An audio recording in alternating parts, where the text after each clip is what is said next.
Thursday. I don't know how much coffee I consume in a week, but it's a lot.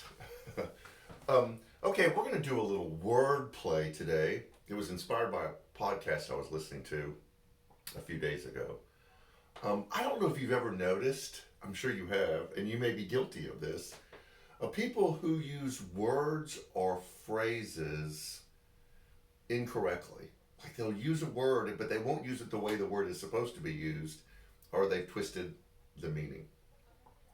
Now, I know this happens in languages all the time where a word evolves and morphs over time and means different things. But sometimes people will capture a word and they'll change the meaning, and then it doesn't have a meaning at all anymore. And this podcast that I was listening to, it was Propaganda who did the book Terraform, our series, was doing one on cancel culture. And he started off by saying that nobody even really knows what cancel culture means, that everyone appropriates the word to support their decision. He said that cancel culture, or cancel, the word cancel, really was born out of black women years and years and years ago talking about R. Kelly. And their comment was, that man needs to be canceled. And their understanding was that person did something that we all find despicable, and that he just needs to go away. He just needs to disappear. We don't need to see him anymore. And so that's the way the word was originally used. And since then, it's become this weapon that we throw around and we accuse other people of, and it doesn't even really mean anything anymore. Prop also talked about the word woke. He said he grew up on the West Coast, so he loved the Super Bowl. And he said that his grandfather, when he was a little kid, would always say, "Stay woke, boys, stay woke." And it was kind of this word of encouragement and this challenge to, like, always be aware, always know what's going on, know who you are and who you're supposed to be. And again, woke has become this awful word that nobody knows what it means. It's been misused and thrown around, and again, like cancel, used as a weapon. I believe this all began really with The Princess Bride, when Vizzini would keep using the word, "That's inconceivable." And Inigo Montoya would say, "Why do you keep using that word? I do not think that word means what you think it means."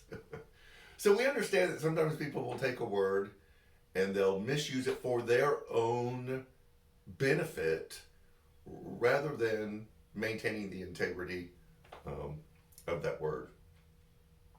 The reason why I did a little wordplay at the beginning is we're going to hit a word like that this Sunday in our Genius series. We've talked about incarnation, the genius of our incarnation, of not just being close to or in proximity to people, but being like with people. This past Sunday we talked about the genius of love.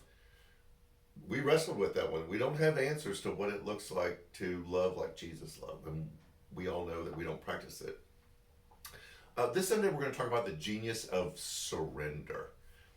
And I know the minute I say that word, you already have negative connotations of that word.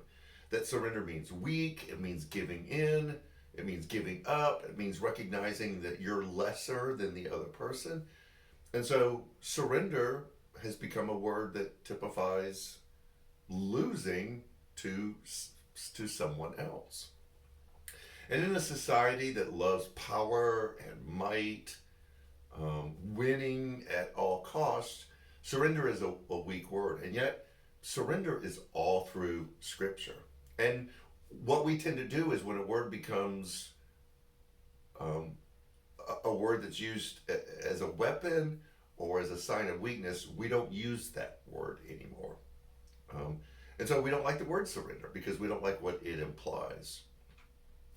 There's a twist in the word surrender that we're going to hit this Sunday, that it's more than just this position that we take in our relationship with God, surrendering ourselves, surrendering our heart, surrendering our soul, but it's a way of life that the genius of it is there's a protection in surrendering, that there is a very practical, real world truth that's contained in the word surrender that protects us from ourselves.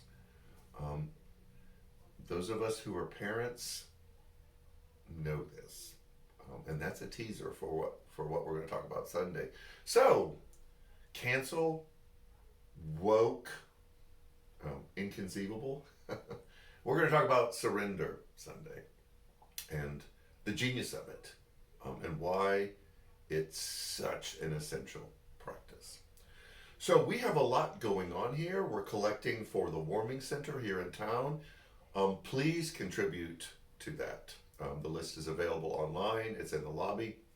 We're signing up for baptism. We kind of have an explosion of the number of people who want to be baptized. We're so excited about it now that we get to do close contact. If you're interested or know if someone's interested in being baptized, contact us. We have a class on the 6th, and then we will do baptism on March 13th. The food pantry is coming up. We have a lot of really important things that are happening. Again, social media. It's on Facebook, it's on Twitter, it's on Instagram. Download our app. We are having a Zoom conference in just a few minutes talking about ways that we can build community with our app. So, everything you need to know is available. Okay, that's it. Got to get on with the day. Got lots of stuff to do. So, surrender. We'll talk about that on Sunday. Have a great week. Take care.